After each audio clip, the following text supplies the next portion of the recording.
नमस्कार शिक्षक साथियों, एक बार फिर से स्वागत है आपका चैनल चर्चा विथ मी में। साथियों, जैसा कि आप जानते ही होंगे कि वर्तमान में लोकसभा 2024 का सामान्य निर्वाचन की प्रक्रियाएं कहीं कहीं संपादित हो चुकी हैं और कहीं कहीं चल भी रही हैं। जैसा कि आप ये भी जानते होंगे कि लोकसभा, विधानसभा या विभिन्न प्रकार के निर्वाचन संबंधी कार्यों में परिषदीय विद्यालयों या यूँ कहें शिक्षकों की ही अहम भूमिका का निर्वहन करते हैं। इस बार जिनकी ड्यूटी जो ये विभिन्न प्रकार के समस्याएं जैसे बीमार हो गए या महिला पुरुष हो गए या छोटा बच्चा हो गया या प्रेगनेंसी हो गई या सीसीएल हो गया या विभिन्न प्रकार के जो भी समस्याएं थी उसके दृष्टिगत ड्यूटी कटवाने के लिए लोग जो जाते थे तो आसानी से कट भी जाते थे। लेकिन इस बार बहुत ही मशक्कत करनी पड़ रही है। अब एक प्रकार का मामला सामने आया हुआ है जिसमें ड्यूटी कटवाने के लिए एक अध्यापक के द्वारा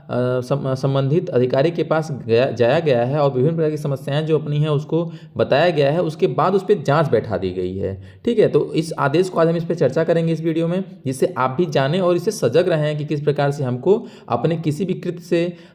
जो हम अपनी समस्या के समाधान के लिए उठा रहे हैं ऐसा ना हो कि वो हमारी समस्या को और बढ़ाने वाला कृत्य बन जाए। इसलिए हम इस वीडियो पे आज चर्चा करेंगे इस बिंदु पे। आइए,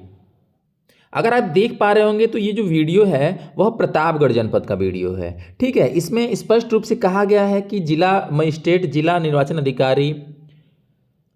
अधिकारी प्रतापगढ़ द्वारा लोक प्रतिनिधित्व अधिनियम 1951 की धारा इतने के अंतर्गत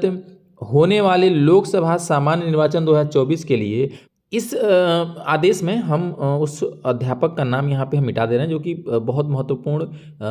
नहीं है कि हम अध्यापक का नाम दिखाएं। महत्वपूर्ण ये है कि उनके द्वारा जो एप्लीकेशन दिया गया उस पर क्या संज्ञान लिया गया है, जो अन्य के लिए सीख अन्य अध्यापकों के लिए सीख का बिंदु बनेगा। तो इसमें कहा जा रहा है कि इनके द्वारा बताया गया है कि इनकी ड्यूटी जो है पार्टी संख्या इतना और पीठासीन के पद पे लगा दी गई है।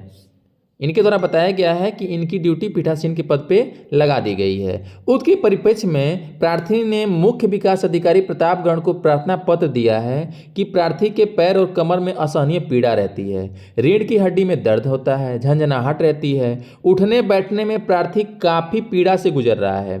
पैरों में सूजन के कारण जूते और चप्पल भी नहीं पहन पाते हैं,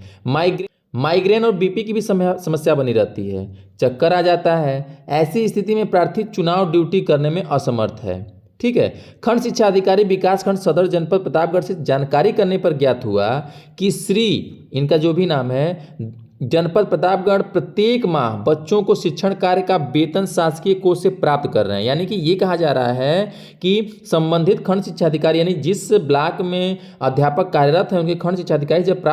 पता लगाया गया तो उनके द्वारा बताया गया कि ये प्रत्येक माह बच्चों को शिक्षण कार्य करने का वेतन शासकीय कोष से प्राप्त कर रहे हैं। यदि वास्तव में उक्त के क्रम में प्रकरण की जांच निम्नवत 2 सदस्यीय समिति गठन कर किया जाता है कि इनको आदेशित किया जाता है, इनको निर्देश दिया जाता है कि जांच उपरांत 1 सप्ताह के अंदर जांच आख्या प्रस्तुत करें कि जो अध्यापक हैं वह शिक्षण कार्य करने में सक्षम हैं अथवा नहीं। यानी कि ऊपर जो समस्याएं इनके द्वारा बताई गई हैं ये समस्याएं ड्यूटी काटने के लिए बताई गई हैं, लेकिन विभागीय अधिकारियों द्वारा ये कह दिया जा रहा है कि यदि ये समस्याएं हैं और आप निर्वाचन कार्य करने में असमर्थ हैं तो आप किस प्रकार से शिक्षण कार्य कर रहे हैं। ठीक है, तो सभी से मेरा आग्रह है कि इस उदाहरण को एक सीख के रूप में आप लोग लीजिए और अगर अपने ड्यूटी कटवाने के लिए एप्लीकेशन दे रहे हैं, प्रार्थना पत्र दे रहे हैं, प्रयास कर रहे हैं तो उस एप्लीकेशन, उस प्रार्थना पत्र, उस में लिखने वाली किसी भी समस्या को, किसी भी अपने चिकित्सीय समस्या को ऐसे न लिख दें जिससे आपको वह अपने भविष्य में जो आपका मूल पद है उसके लिए भी क्या हो जाए, समस्या बन जाए। ठीक है, तो उम्मीद है इस वीडियो में बताए गए बिंदु, इस वीडियो में बताए गए आदेश और सलाह दिए गए सलाह में आप जो है यह आपके लिए कारगर होगा। मिलते हैं अगले वीडियो में, तब तक के लिए नमस्कार शिक्षक साथियों।